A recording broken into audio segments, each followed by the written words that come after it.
I'll let you hit this comic strip, and then we'll move into the next. Yeah, more fun mask humor. It's an easy target.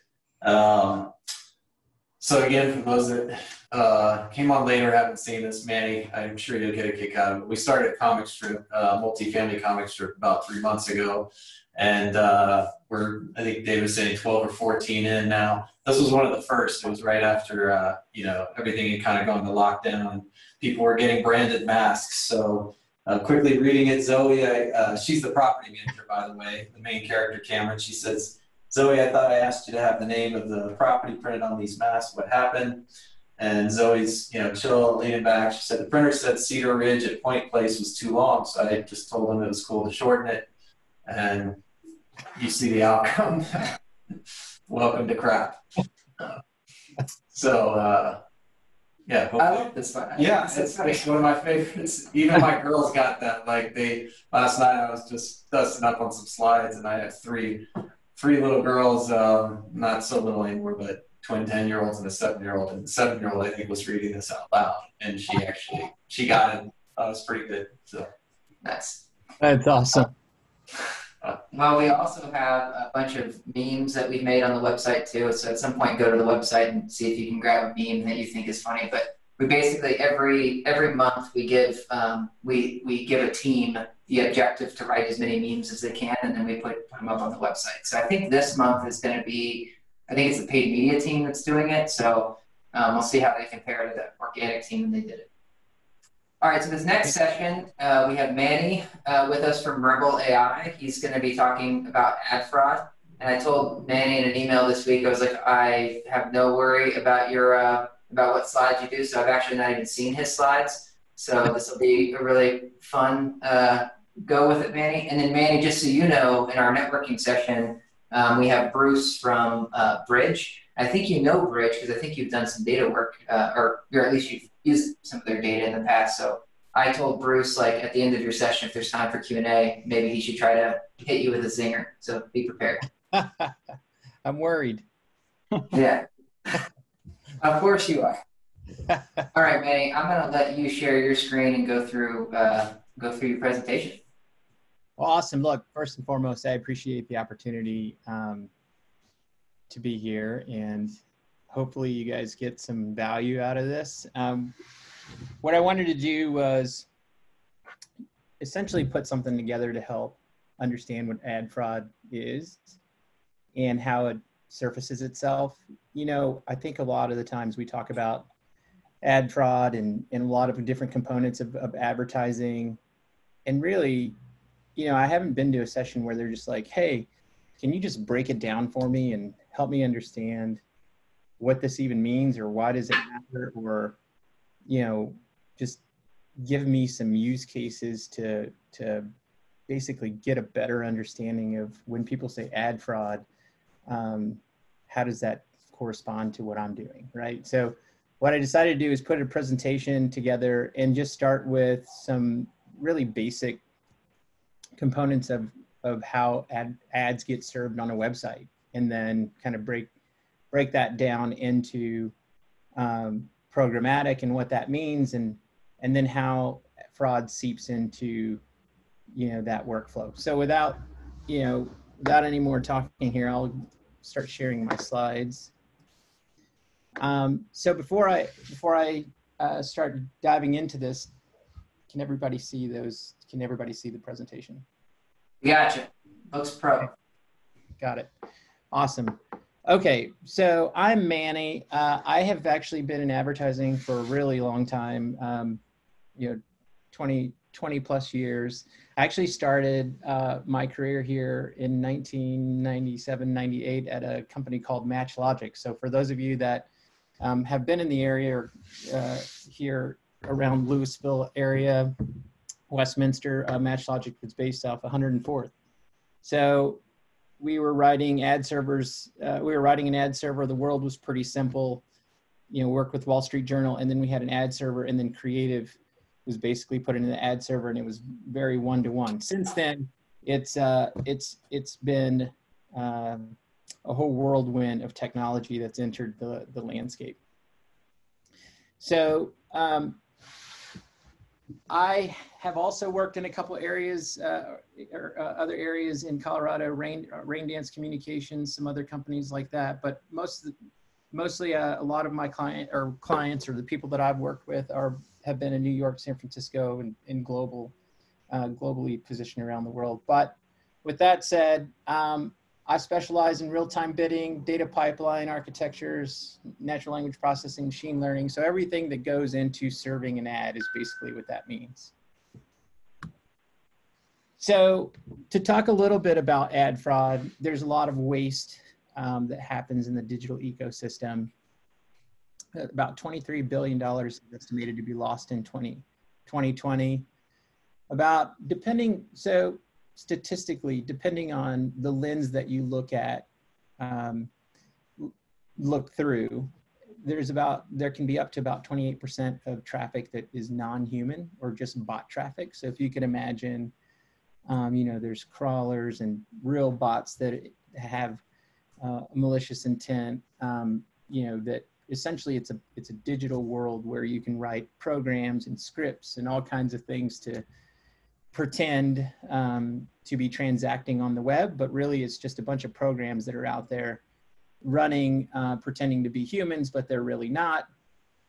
And then a couple more statistics. 1 in 13 app installs are estimated to be fraudulent. That's, again, programs, scripts, hackers out there writing programs to, essentially everything from crawlers to just automated behaviors to do these app installs. But the incentive for all of this is obviously money, right? So they're siphoning money off the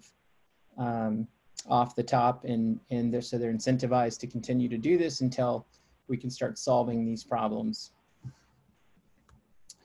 So what I wanted to start with, and I figured out a really clever way here to create a pointer. So here's my pointer that I'm going to use. So essentially what I want to do here is help you understand, or help everyone understand, how ad fraud exists and what happens when you go to a website and you load the web page and you see an advertisement that shows up. It shows up pretty quickly, within, less than a second, you get a targeted ad. So every time a web page, so let's start here. Every time a web page loads, and I'm going to show you some of this, there are tons of data pixels that get fired. Fired means the web browser executes some code and there's a signal that leaves your web browser and hits another server out in the digital ecosystem and tells them a bunch of information about you. So this is actually how profiles get built that help the digital ad servers know who you are. So as you go from site to site, these pixels are following you, and over time through statistics, they'll know more about you and what you like because of the websites that you visit and or what your interests are based on what you click. And so we start here at, oops, my little pointer didn't do well there. So we start here at New York Times. When you go to New York Times and you load that web page, you'll see an ad. But what happens, I'm going to show you what happens when right before you see the ad, which we call an ad transaction. So essentially the very first thing that happens behind the scenes when that web page is loading is usually a New York Times would have what they use, would have like a Google Campaign Manager. So Google Campaign Manager is basically a way for New York Times to manage what ads are going to show or what campaigns are eligible to show on within that page it's rendering on the New York Times website. So all of those ads or campaigns, if you will have a revenue amount that's tied to them. And the more of, of that campaign that they show, the more money that they make. So they're going to want tools like Google Campaign Manager to be able to control some of the revenue and the campaigns that are being slotted into those ad slots that you see on New York Times to maximize, their margins, if you will, or their revenue for the New York Times. So once an ad is selected by Google Campaign Manager, it'll get displayed on New York Times. But before that selection, there's this, you may or may not have heard of programmatic, but programmatic basically, a programmatic way to serve ads is giving a lot of advertisers and bidders and agencies the opportunity to bid for that placement that you see within New York Times. And usually you're probably familiar with the 728 by 90 that's on top of the web page, or the 300 by 250 that's on the side, just like a square that has, whatever advertisement's going to show. Those boxes or squares, essentially, there are many platforms and companies that bid on that particular real estate. So they're bidding to, it's like anything else. They're bidding to have an opportunity to show the consumer whatever their brand or whatever they're looking to convert, and they're buying real estate on New York Times. Think about it that way. So essentially, the next thing that happens is, as the page is loading, within a second, they will call what the Google Campaign Manager will call out to a SSP called Rubicon. So the reason why I put these names in here is so that if you're interested and you go look up Rubicon, you can go see, what their value props are, and just kind of get an understanding of where they sit and what and how they're positioning themselves in the market. But essentially, the job of an SSP, once they get the opportunity to bid, is to hold an auction, and that auction essentially is calling out to other players like a MediaMath or ourselves, Rebel AI. So essentially, what Rubicon is going to do is work with their value proposition in the market is to work with and aggregate as many publisher sites as they can and make them available for bidding. And so what we're trying to do, so a company like Verizon is always trying to reach the right audiences and that have a high propensity or have a high propensity to convert on whatever they're looking, whatever their KPIs are from a conversion perspective. So Rubicon is going to aggregate a bunch of different sites like New York Times, Business Insider, and the list goes on. So every website you go to will probably be integrated with Rubicon.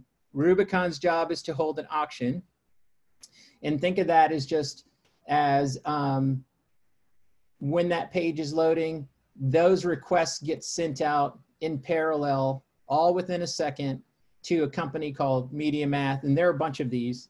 MediaMath, Rebel AI. Just think of a bunch of partners that are bidding on the opportunity to reach that consumer. Now, so the next slide, I'm going to show you what this all breaks out into, and where and why fraud exists and all that good stuff. But once the request actually hits a Rebel AI or a MediaMath, the agency is, so on this side, so MediaMath is called a DSP, a demand side platform. Rubicon is called SSP, supply side platform. Agencies work in programmatic with DSPs, and DSPs work with SSPs for inventory, and SSPs work with websites for audiences. Okay, so now agencies work on behalf of a brand, get all of their campaign requirements, get all of the metrics that, or get all of the targeting attributes that they're looking to attain. And they go into these platforms and they schedule all those targeting attributes that they may want to reach, like geo. They may want to reach a certain demographic. They may want to reach certain interests. All of that is going to go into this platform called a DSP. So within that second, this platform here, right here, will decide whether they're going to show a particular ad. And so when they decide that they want to show a particular ad, they're going to bid on that ad. And let's say that they bid $2 and Rebel AI bid $1.50 CPM. That's going to go back through the auction engine right here. The auction engine is then going to pick a winner, second price or first price. Second price is if Rebel AI bid $1.50, Media Math bid $2, then we would pay $1.51. Rubicon then will take the winner and display it back on the website and reach the consumer that they're looking to reach. So that is the whole flow, and all of that happens within a second, which is pretty impressive.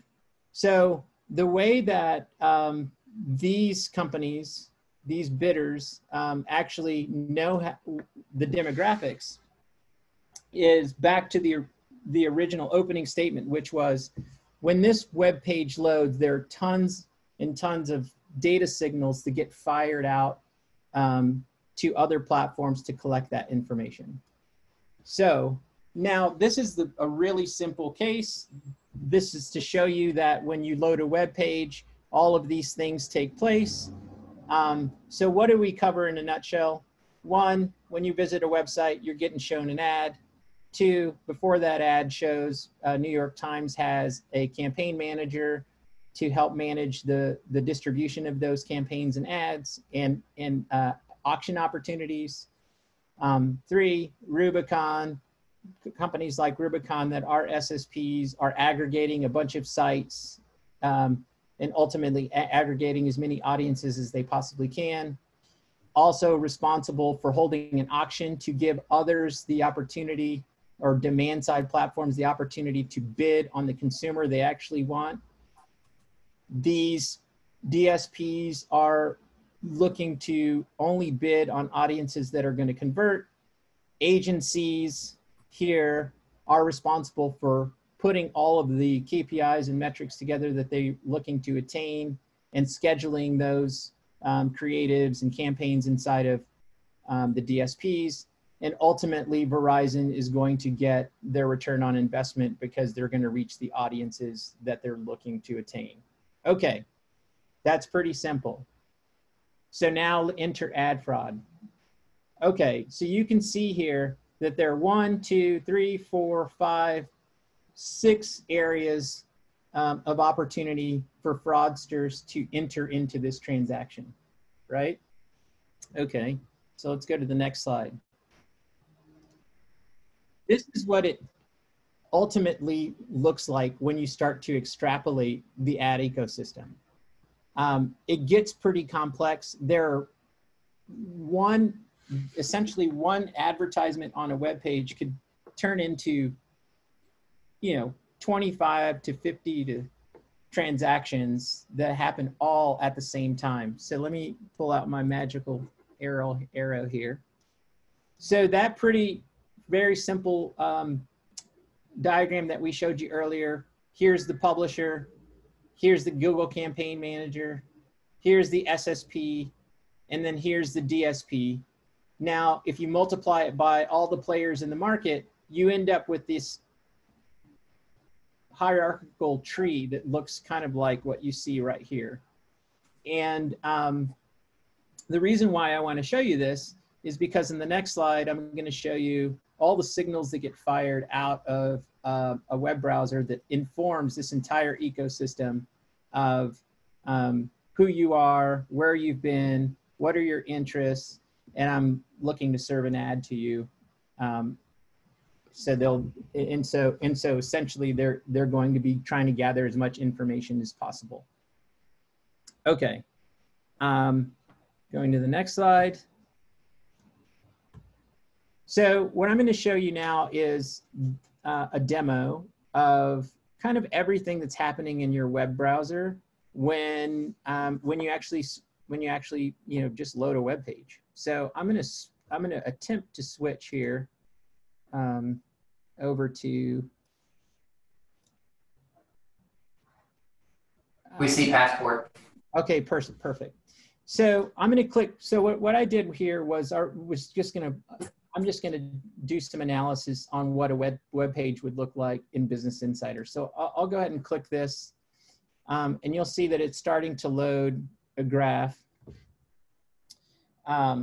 So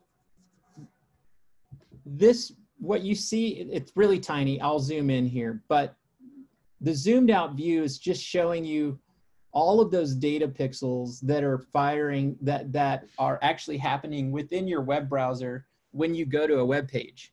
So all of these companies that you're about to see are actually collecting information on you and trying to understand who you are, all just basically happening all to serve you the right ad at the right time. A little bit scary, but we'll zoom in here. So this center point is the web page loading, and then you see like this Exalate. Exalate is a data company. What you're seeing with the little cameras are essentially data pixels that are firing out of your web browser, or being called from your web browser when you're surfing the page. So what you'll see here is a data company called Exalate is firing a data signal saying, hey, this consumer is on Business Insider, and I'm going to collect the information like how long have they been there, set a cookie or third-party cookie that says, I'm going to tag them. So if I see them on the internet anywhere else, I'm going to tie their data together to start to get an understanding of who they are. And then Exalate has a partnership with AppNexus, and AppNexus says, hey, Exalate will say, hey, I just landed on Business Insider. I'm going to tell AppNexus about this user, so AppNexus can set a cookie and start to understand who that consumer is. And then AppNexus will continue to say, okay, hey, Exalate, thank you, I've collected the data. Exalate will then say, well, I need to tell DataLogix that, you visited Business Insider. And so what you're seeing here is what they call a redirect chain. And what's happening here is that all of these data partners either work directly with Business Insider or indirectly work with Business Insider with companies like Exalate. And so I guess what you need to know is that there's a ton of data that's being collected. As you can see, like there's Facebook in here and Twitter, DoubleClick is Google. There are companies you probably have never heard of. They'll also, when this web page loads, they also, let me zoom out here. So here, what you see here is they'll also launch sub pages within Business Insider and then call all their data partners. Like you would never imagine all of these companies playing a role. Lotame, Skimlinks, Taboola, AppNexus. So all of this is happening to serve an ad. Okay, so while that's happening, there's also, if you can see that because there are so many players, it's almost impossible or next to impossible to start to understand how to solve ad fraud, right? Because when you have a ton of connections like this, you're essentially opening yourself up for someone to dive in the middle of one of these connections and pretend to be somebody that they're not, right? So essentially, going back a slide, let me go back to the presentation here. So now going back a slide, this is the simple version. It can get even more complicated than this because publishers can work with traffic providers to run audiences or to drive audiences to their site. So going to the next slide here, these are the types of fraud that can happen. So there's domain spoofing, that is pretending to be a website that you're not, right? So for instance, to give you an example there, let's say in that workflow, brands are going to pay more money for New York Times because New York Times has invested in curating the audiences, and those audiences probably have a higher propensity to convert, right? And so fraudsters would want to pretend to be New York Times, because ultimately when you go down that chain and you actually bid on an ad, they know that the bid is going to be higher for New York Times. So if they can pretend to be New York Times, they're going to make more money. So that's what they call domain spoofing, essentially pretending to be somebody that you're not, because these bidding platforms use www.newyorktimes.com as a signal with regard to what they're buying. And if you can manipulate that signal by domain spoofing, then you're ultimately going to make more money. The problem with that is that you're paying more money because you're trying to reach audiences that have a higher propensity to convert. And you know that New York Times has invested a lot of money in curating those audiences, so you're willing to pay more. But if the bidder bids on a fake New York Times, you're just going to be funneling money to a fake site that will not have a higher propensity to convert and may have more bots. Therefore, it's basically wasting money on something that's never going to be of value to your business.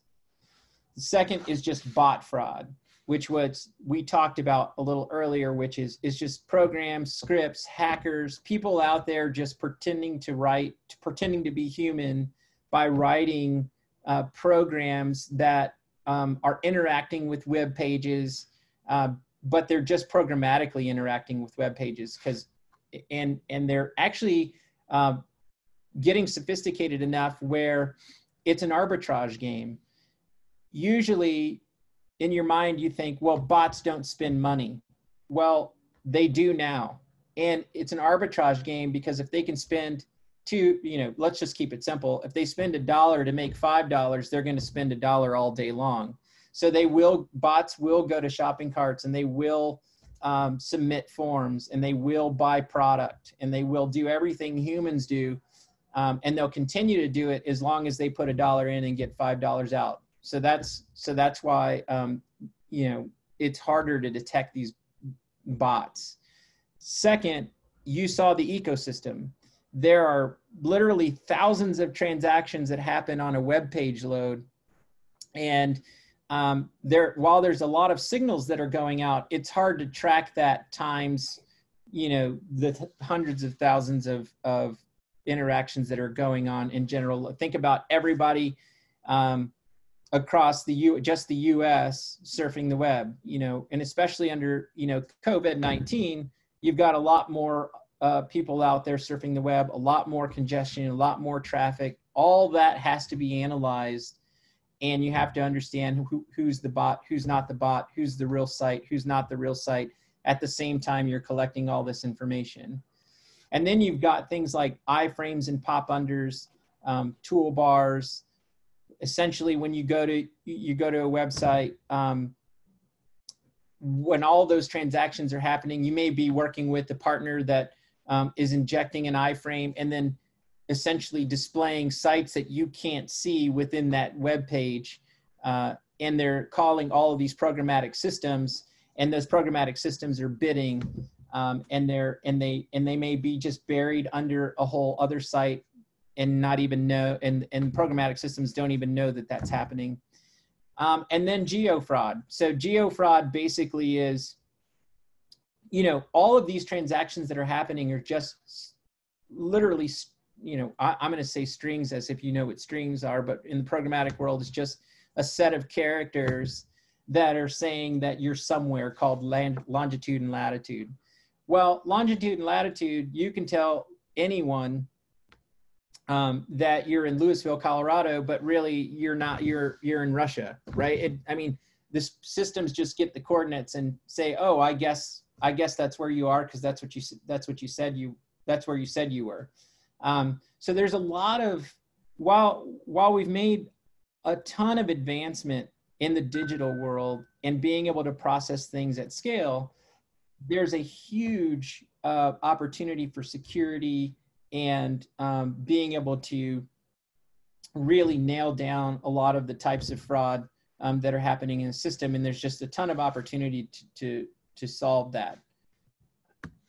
So the next thing I'll jump into is just questions that you should ask, right? Like if you're going to get into programmatic, or you're going to be working, and using digital as one of your tools, or to drive, whether it's drive more traffic or get conversions or whatever, whatever you're working, for whatever reason you're working with digital. I mean, there's some common questions like, what services do you use to detect fraud, right? There can be a number of services out there to help you. What domains do my ads run on? I mean, not just because of domain spoofing, but like, hey, if I'm running a campaign and I'm looking to curate a certain audience, let's say that I'm selling pans, but you're running all of my ads on a sports site, you're probably going to have low conversion. So it matters where you're actually trying to find your audiences. Did anybody actually view my ads, right? What's the viewability percentage of my ads? Do you use a block list? How do you handle impressions to determine fraud? So there are some questions that you would go through to try to determine if you're working with the right partner. But as you can see, agencies have a huge responsibility in protecting and in using the right tools to drive ROI.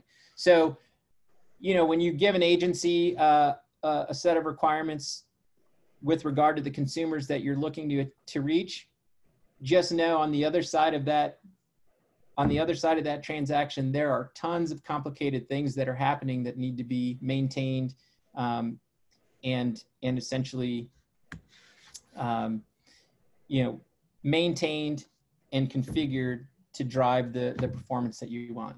So with that said, hopefully you got something out of this. I wanted to show you the complexity of advertising, programmatic advertising specifically, but also like why it even exists. It's a huge problem in a sense that there's a lot to track and a lot to keep your hands around. But the good news is that we are definitely making huge strides in this market with regard to stopping the bad, the bad malicious actors in this environment, and it's definitely, there's definitely a lot of room for opportunity, but at the same time, it's a fun space to be in. So with that said, I'll give it back, and I appreciate the time and excited to take on some questions if you have any. Yeah, Manny, now that everyone has to change their shorts because they're scared, I'll help provide some industry specific data, but then we'll collect questions from people, and I know Reed will have a number of them as well. But one, for industry specific data, we've run a lot of tools on campaigns to see what may be fraudulent. So for programmatic systems that Manny went through now, you can tell like there's a lot of possibilities for fraud, right? And that's really hard to monitor. And frankly, that's probably where you need to watch the closest for fraud right now. For systems that are more closed, like your search campaigns, there's less players involved, right? So there's less of a lot of the fraud that Manny talked about that might happen. Although there still might be things like what Aaron mentioned in the chat, like competitor fraud, or there's still click bots, like SEMrush and SpyFu run a lot of bots to check to build their tools, things like that. So just for perspective, when it comes to search campaigns, we see typically fraud anywhere from 2 to 21%. I know that may scare the heck out of people. We actually we use a tool to prevent fraud. So as fraud is detected, it's from certain IP addresses on search traffic, it gets blocked, so it can't happen again. But we're happy to provide you some numbers there. So for an industry standard, though, it's typically like 5 to 6%. So any vendors that you're working with, I would definitely ask them and say, hey, search vendor, what do you do to prevent fraud? Tell me your rationale here, yada, yada, yada.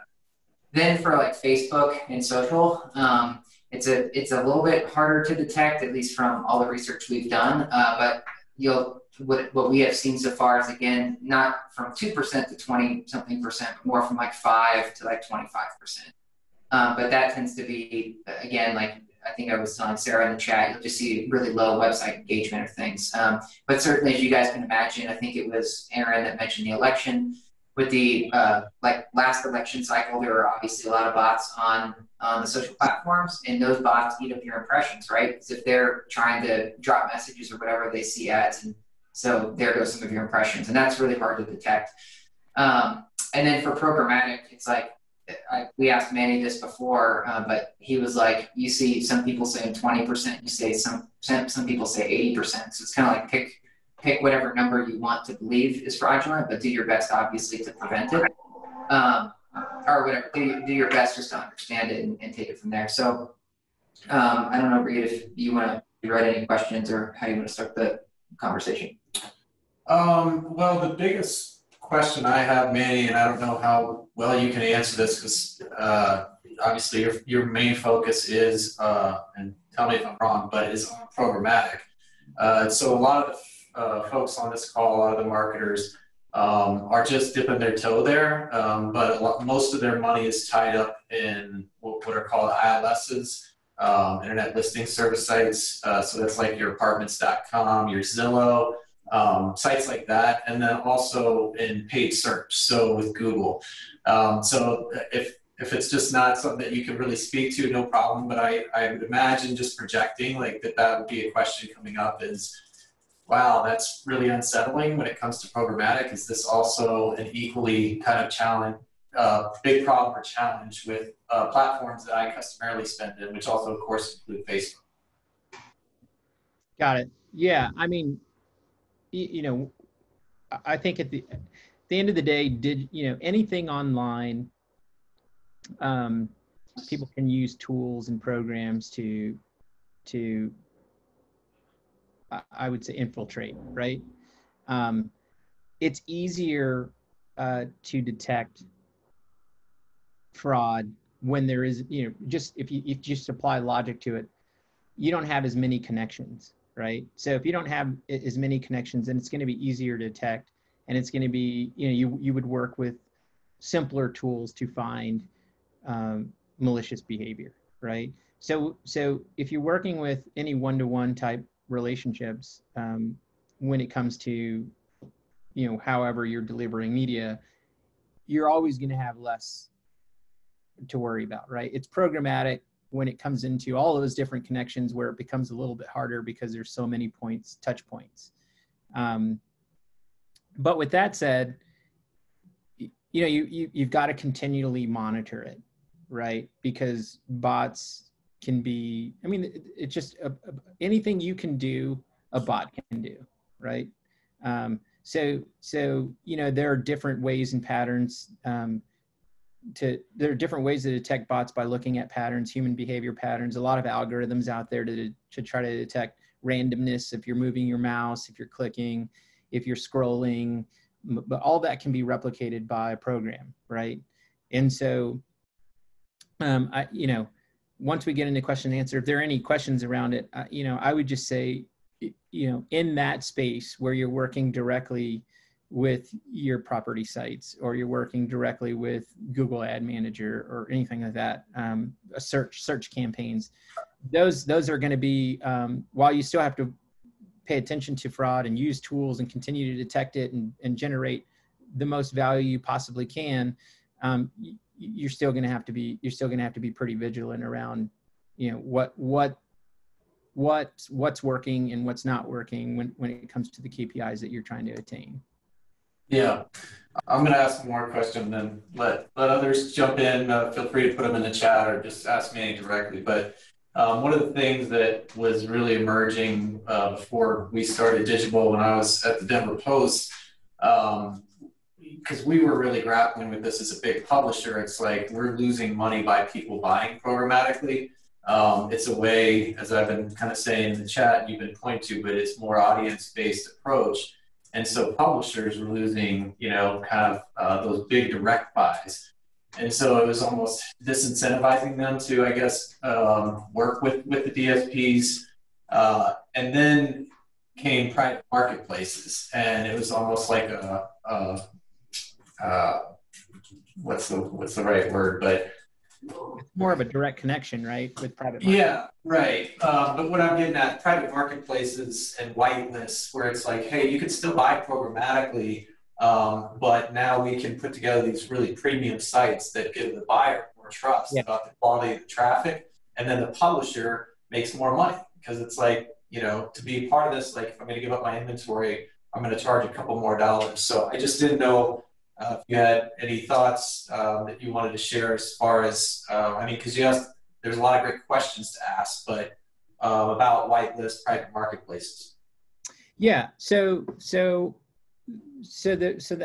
Thanks for that, Reed. Essentially, there are a couple of ways to buy, right? One is the open marketplace, which is, hey, if I find the right audience with the right attributes, because we've collected all these data signals and we know who they are, buy, right?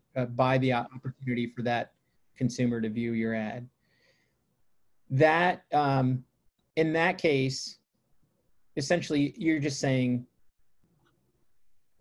hey, I don't have a curated list. I just know you're the person I want to reach. The second way to buy is private marketplaces. And that basically is, we're going to curate a set of sites that that we know have the audiences that we're looking for, and it's a way to have more of a one-to-one connection with the DSP, because you're not just buying on an open market. You're buying on a digital ID that has the recipe, if you will, for the cake that you're making, right? That's probably a bad analogy, but I mean, it has all of the attributes that you're looking for conversion, right? And then there's programmatic guarantee, which sits inside of a marketplace, which is, I'm going to pay a CPM and I'm not going to bid. It's almost like a direct IO buy, but using the programmatic channels to do it. What you're seeing is is most of the buys that are happening on the private marketplaces and programmatic guarantee. Now, I want to say something else here. There are other reasons for that as well. One is what we found when programmatic first launched. I would say brands and DSPs were doing what they call cherry picking, which was, give me all the audiences. I don't care where they come from. And if they meet the profile that I'm looking to reach, then I'm going to buy that audience. But what they were finding is, while they were finding the right people, they weren't converting. And it's because context matters, right? So I think I had said it a little earlier, which is, not only do I want to find the right audience, but I want to find the right audience in the right place, right? At the right time. And so private marketplaces were a way for the bidders to know that they were, they were at Williams-Sonoma and not 7-Eleven, right? So if I'm selling recipes, I'd rather find you in Williams-Sonoma, because you're probably going to have a higher propensity to convert. So context matters versus finding you at 7-Eleven, where you probably have a lower propensity to convert. So private marketplaces also help with reaching or attaining your KPIs, not just reducing fraud and direct connections. Hopefully that's helpful. Yeah, super helpful. You probably can guess, me and David have already had like 3 or 4 marathon sessions with Manny. Wealth of information, and it's such a fast moving, I guess, space and topic. And with all the privacy and data laws that keep changing, in most cases getting more restrictive, it presents new challenges. So I feel for Manny. I also, can imagine how awesome it is to have a company like Rebel AI, but it's like you build something and then everything changes again. It's like, so it's got to be challenging. I do have to ask Manny. So there's two parts to this that probably will end up closing this up. But one is, how do you see this changing? There was somebody in the chat, I think it was Joshua, that was mentioning he's seen and been following some vendors that do like blockchain, like verification work. I know that you've got some stuff there. And then two, Bruce in the chat mentioned that it seems like, well, how do you feel about people-based targeting versus audience-based targeting? Does people-based help minimize ad fraud? And so I guess those two questions, and then where do you see this going in the future? So right now, like when the internet started, there were very few networks. Now there's a crap ton of networks, right? Do you see this like condensing? Do you see like third-party cookies messing with this, or do you see like do you think ad fraud's going to get better or worse? So there's a lot there, but whatever you want. Yeah, no worries. So we'll kind of break that up into a couple buckets here. Yeah, 3 minutes, Manny. Okay. So essentially, we're getting better, right? Like there was an explosion of innovation where programmatic saw this opportunity. A whole ton of companies. I don't know if you haven't looked at the Lumascape, you should look at the Lumascape to just kind of get an idea of the market. But there were a ton of companies that played a part in a media transaction. That we're getting better, and that's also consolidating, right? So the market is consolidating, and you're finding fewer and fewer players because the market is going from, and this is really important. This is really important. I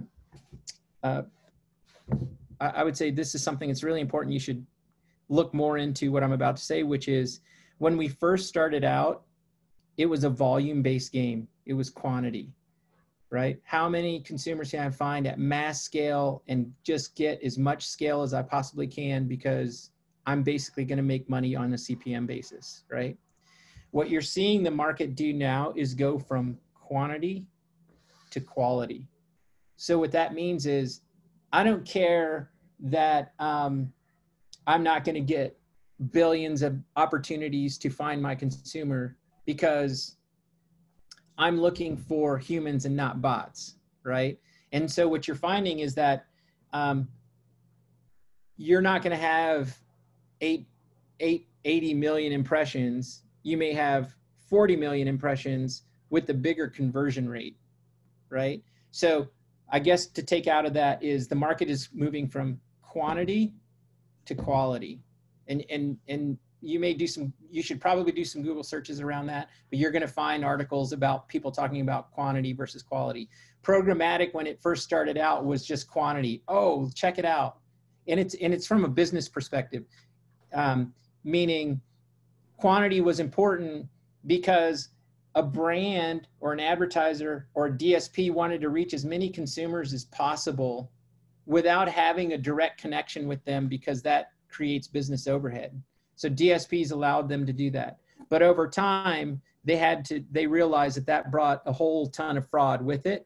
And because they're moving to quality, by the nature of working with less people in the ecosystem is essentially helping the fraud problem. That's so it's getting better, and we're getting better at detecting it, right? So that's bucket one. Sorry, that was probably 3 minutes. The second bucket, which was blockchain security, what's going on in that space. So here's what I want to say. One is think of blockchain as three different. So blockchain, if the way that people talk about it can be scary, but it's not really that scary. Think of blockchain as three different things that are happening. One is just encryption, right?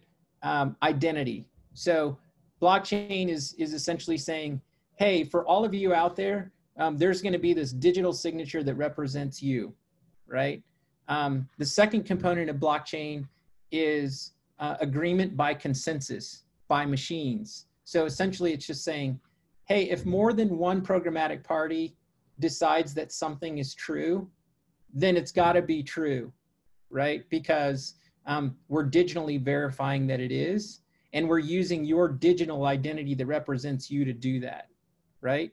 And then the third part of blockchain is super simple. Like you do it every day. When you go to fly on an airplane, like, you know, you get airline miles, right? Like United has airline miles. Well, that's no different than any other form of a currency, right? Rewards, you deal with it all the time. Well, think of like Bitcoin, or is just a different currency. Think of CPM as a different currency, right? So that's just the ability to fuel and pay the economy of blockchain, to have the currency to make all of this processing work. Okay, so if you think about it in those three things, if you want something food for thought after this session, blockchain is just, think of blockchain as really early in advertising, and there's going to be some form of it being used, and you're starting to see it today, meaning there will be a digital ID that represents the end user or the consumer, and there will be some form of encryption on all of those connections that I showed you. And then think of CPM as some type of currency that's going to be used to as a form of payment in this ecosystem. So it's really early. There's a distributed ledger component of this, which means I'm going to collect a bunch of data and you can't change it. But in a nutshell, that was, you know, to make this super simple, is blockchain is in its infancy in advertising, and it's going to be a couple of years to have some form of it that's actually in production that's going to help with some of these problems. There's my 3 minutes. Those are 3 minutes Manny time. Yeah, no doubt. Well, that's kind of like the same minutes David and I lived and oriented around as well. The whole staff has gotten to know that. Well, Manny, this was great. Again, you know, we could keep going, but we do have our speakers on deck, and I know a couple of them have hard stops. We have a podcast. I think we've only published just the one, but we've got to do a couple more rounds with you, Manny. But if you guys want to hear more about AdFraud, programmatic, all this, creepy stuff, as a lot of people say, just go to Digible Dudes on Spotify, and you can hear more there from us. But anything else you want to? No, thank you, Manny. This is awesome. We'll get this video up, so for those that want to rewatch the session, because it's a lot to take in, you guys can rewatch it at your leisure. And then you can also hit anybody on the Digible side up if you want some suggestions for tools or things that you may be able to employ. So a good example is, like, there's a couple tools that we use, like, even if you're not using Digible, but we could drop it through a container tag on your website, so that it helps monitor the website to see if it looks like you're getting a lot of fraudulent traffic to the website. And now that doesn't help. A lot of the stuff that Manny talked about is traffic that doesn't necessarily make it to your website. So, but at least, like with a container tag, it's pretty easy to audit a few of your other vendors and channels, so that you don't have to manually do it. But anyways, thank you, Manny. We'll catch up with you later, but super appreciate the time. Yeah, I'd like to just close out by saying, hey, you could have done anything you wanted with your time, and you decided to spend it here with me, and for that, I'm appreciative. Thank you so much. Awesome.